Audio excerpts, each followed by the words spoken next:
Assalamualaikum warahmatullahi wabarakatuh. Nah, balik lagi bareng saya Denny. Saya Hendanun.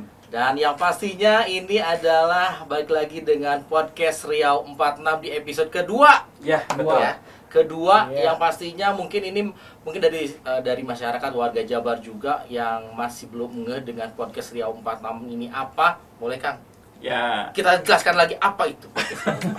nggak kerasa nih udah masuk ke episode 2. Jadi podcast Riau 46 itu adalah podcastnya grup Kompas Gramedia antara Kompas TV Jawa Barat dan Radio Raka. Kenapa disebut dengan Riau 46? Karena kita dalam satu gedung yang sama di Geraha Kompas di nomor 46 dan berada di Jalan Riau atau sekarang disebut dengan Jalan Marta Dinata. Itu ya. Jadi kenapa dibilang dikasih judulnya podcast Riau 46 Betul, ya. seperti Oke, itu. Kang, di episode kedua ini kalau kemarin kan kita ngobrolin tentang Sesar Lembang.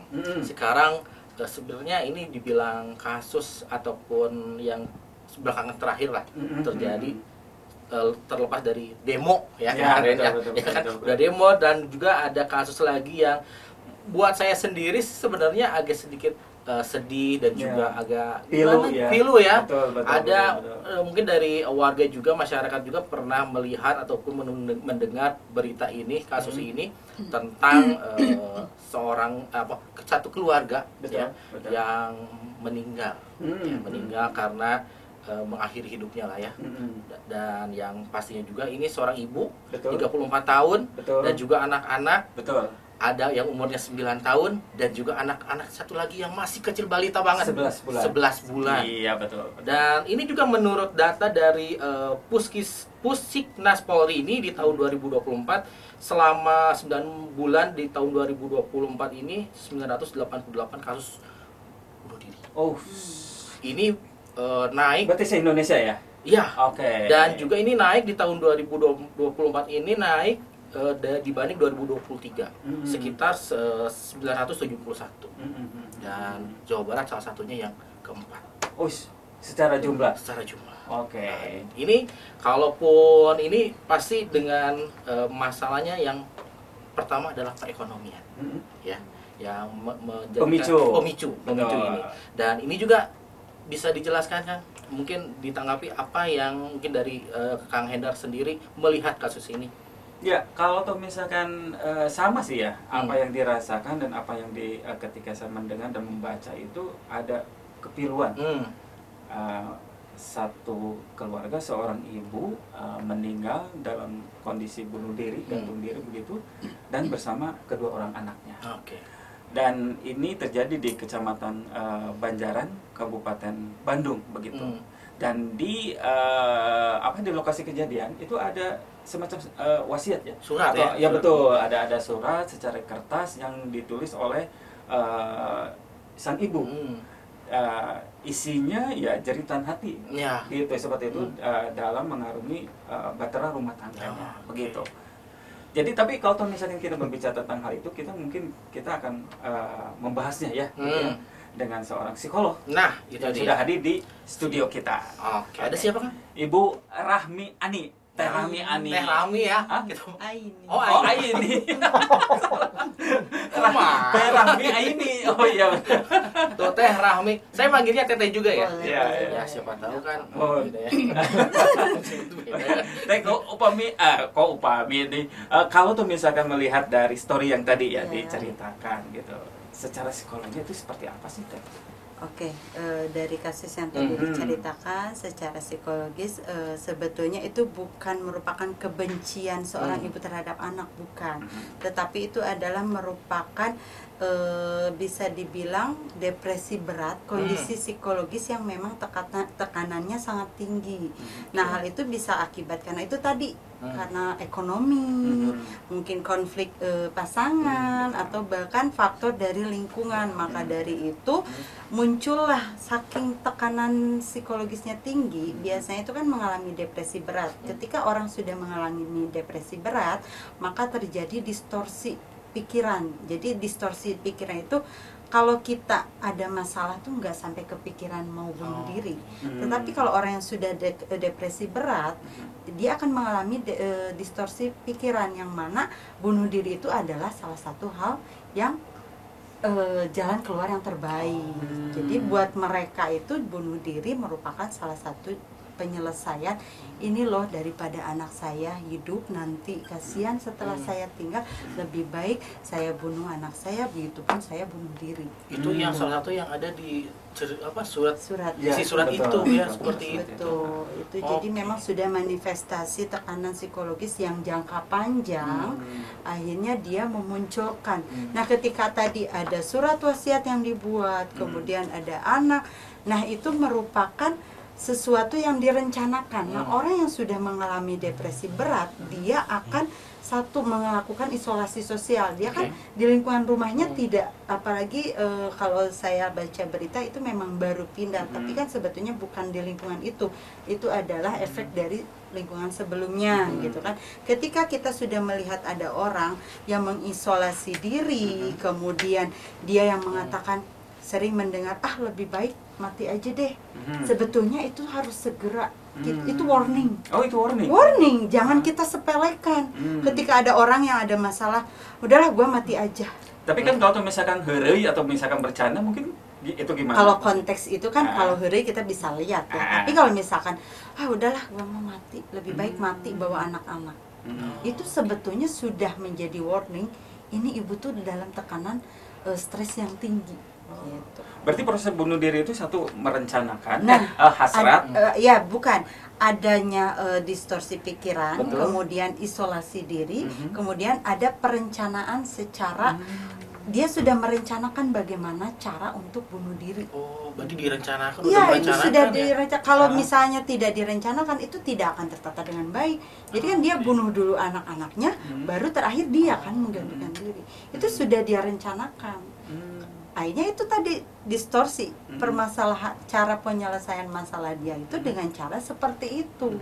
Beda dengan ketika stres ringan, mungkin kita ketika ada stres ringan, kita masih bisa masih bisa beradaptasi dengan lingkungan. Kemudian kita juga masih bisa berpikir, ini kira-kira solusinya begini loh.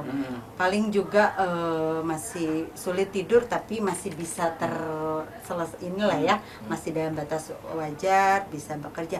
Nah, kalau yang depresi berat, dia sudah kesulitan tidur, isolasi sosial, dan yang paling parah itu kebanyakan memang adanya keinginan untuk bunuh diri. Kalau saya stres malah makan bakso. Nah itu, jadi sebetulnya itu stres ringan. Stres ringan itu kita bikin gimana caranya kita bisa rileks dengan cara kita sendiri. Ada orang yang, saya bu kalau stres banyak makan bu, saya kalau stres dengerin musik, bahkan jalan sendiri ke mall atau jalan kemana, itu cara mereka untuk menyelesaikan masalah. Jadi kalau anak zaman sekarang healing gitu ya. Nah, sebetulnya healing itu beda dengan refreshing ya Kang. Jadi anak zaman sekarang bilang gitu, yuk healing, yuk healing. Kalau healing itu adalah memang proses pemulihan, penyembuhan bagi orang yang memang sudah mengalami gangguan kesehatan mental. Jadi kalau kita mah bukan healing, refreshing aja. Gitu. Oh, berarti salah penempatan kata ya. Iya, tapi orang awam menganggapnya keren, yuk healing, yuk healing. Tapi emang kalau misalkan healing itu emang selalu digabungkan dengan kesehatan mental kan? Betul. Kita healing itu manakala memang kondisi kita betul-betul memang butuh profesional dan diarahkan terapinya dengan cara healing.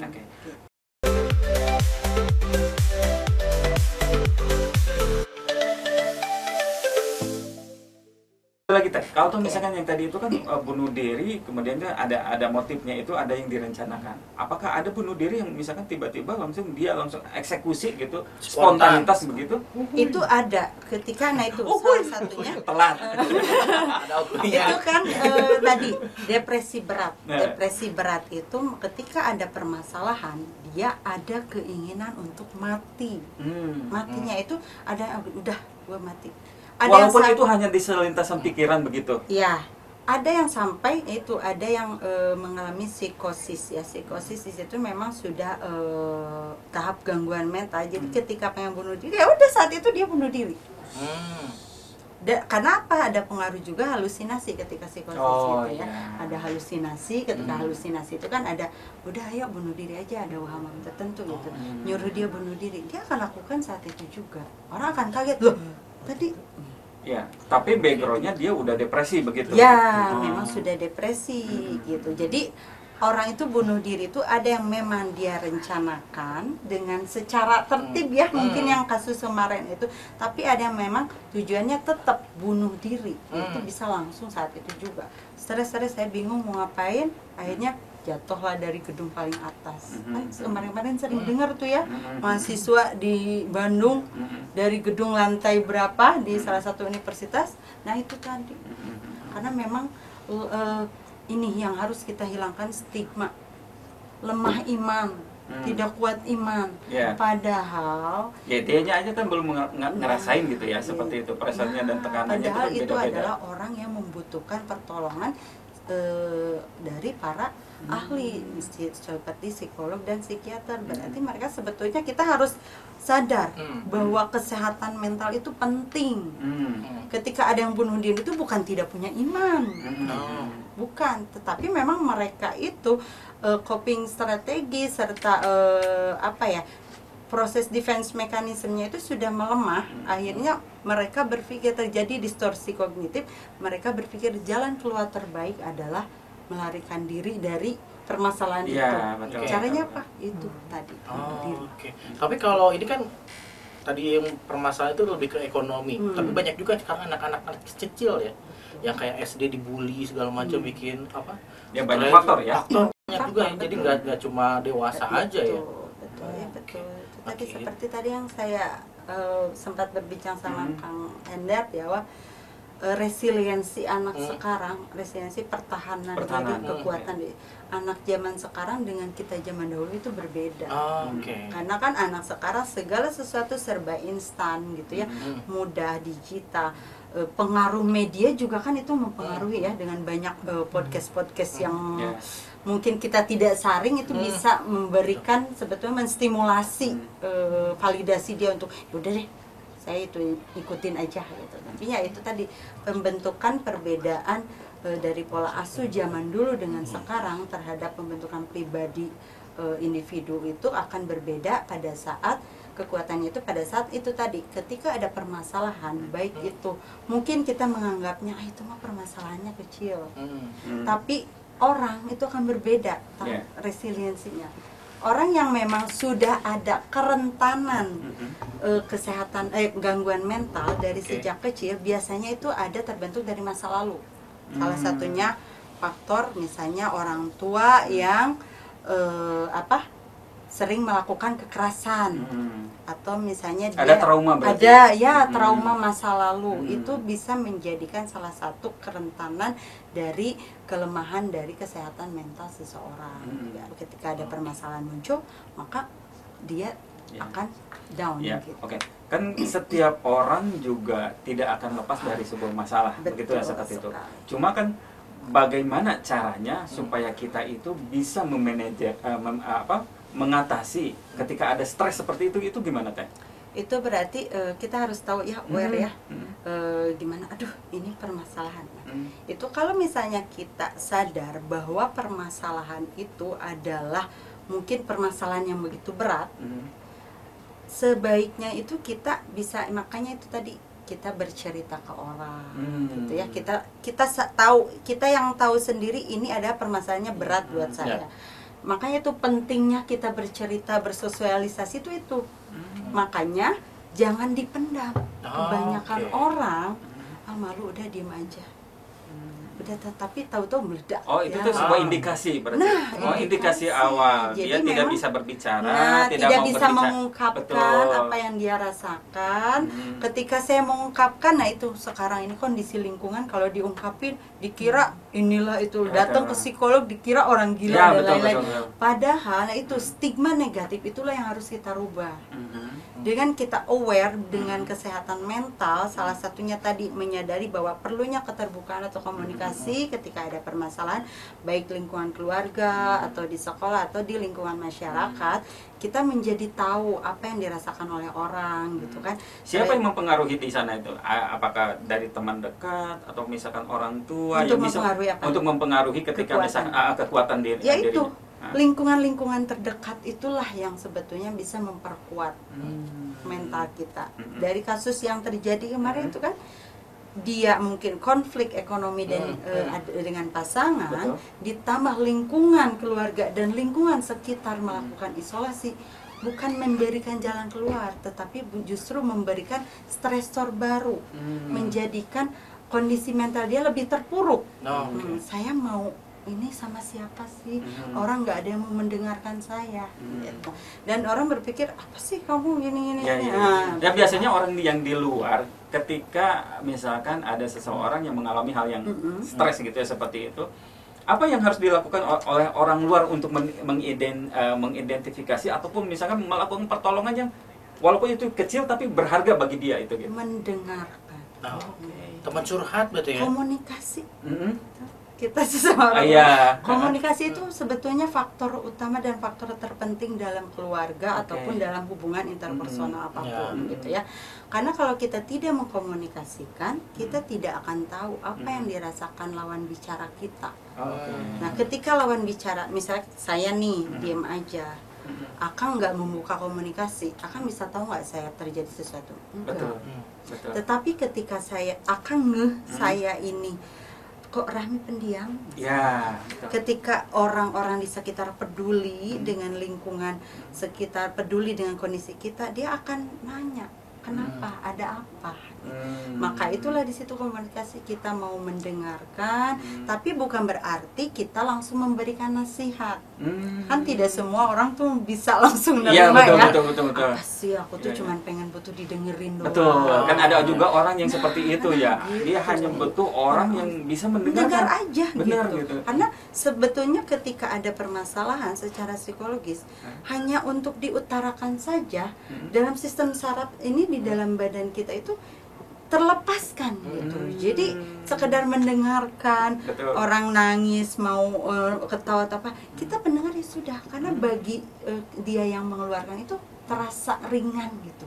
Meskipun hanya mengeluarkan itu saja, tanpa butuh saya butuh kamu nasihat, enggak, tapi butuh didengarkan saja.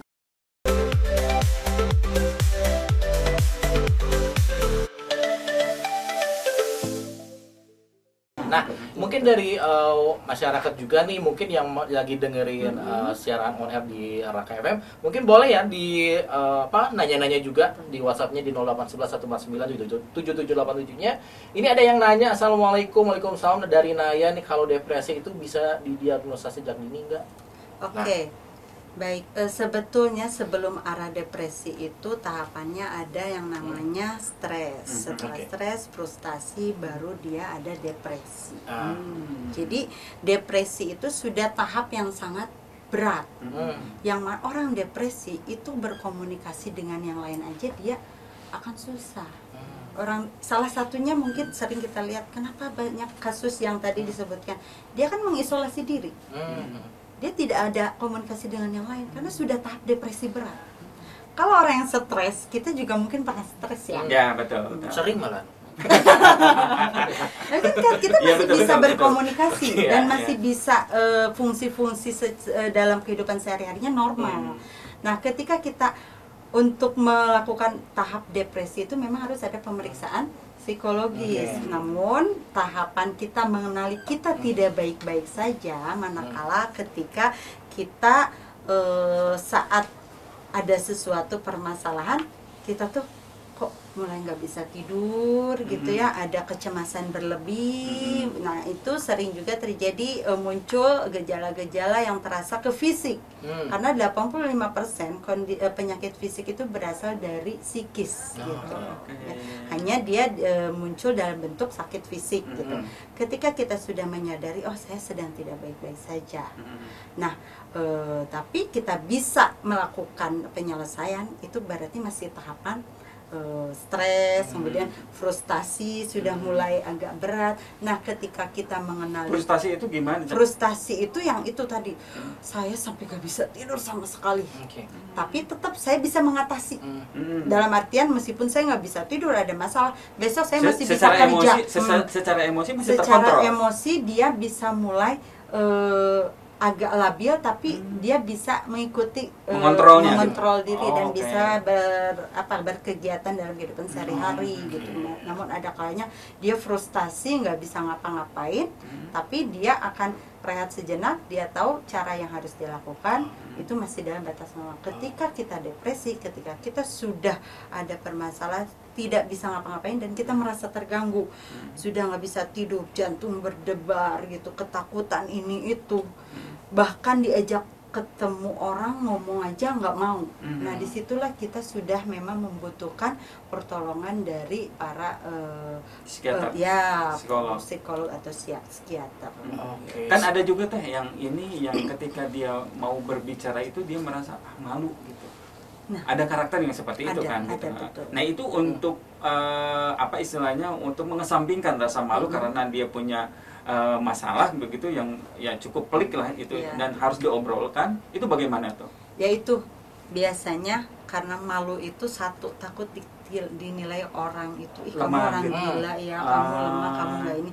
Padahal itu adalah memang dia butuh pertolongan. Itu tadi kata saya, harus ada kita itu pencegahan, masyarakat itu aware, dalam arti sadar bahwa kesehatan mental itu penting. Kita hilangkan stigma orang yang ada masalah itu datang ke psikolog itu sakit, tidak. Tapi mereka itu adalah orang-orang yang pengen sehat, justru bagus, yang sadar akan kesehatan mental. Karena gini, kita capek, kita putus asa, itu wajar. Tapi Kak, ada kalanya ketika misalnya gini, saya sudah tidak percaya lagi dengan orang lain, itu bagaimana? Kan susah untuk berkomunikasi dengan dua arah itu. Ya itu biasanya kan gini, kita kalau psikolog ketika ada yang datang konseling seperti itu, kita tidak boleh memaksa. Ada kalanya memang kita buat dulu, kalau dalam bahasa kami bondingnya juga harus enak dulu ya, yang mana dia sudah siap mau terbuka. Kalau memang dia masih ngekat, belum mau terbuka, jangan kita paksa kan. Tapi nanti akan ada kesadaran dalam diri dia, tujuan saya datang ngapain, udah dari jauh-jauh ke psikolog, udah melawan rasa malu, tapi sudah datang saya diem. Tapi kan kadang-kadang orang-orang tuh kan suka ini bingung sendiri ya, kalau udah datang ke psikolog, psikiater tuh bukannya malah terbuka, malah tertutup, makin tertutup. Ya karena nggak mau kebuka semuanya masalahnya. Nah biasanya itu kenapa begitu, misalnya awal semangat tiba-tiba tertutup, itu bisa menjadi faktor ketika ngelihat psikolog, saya enggak.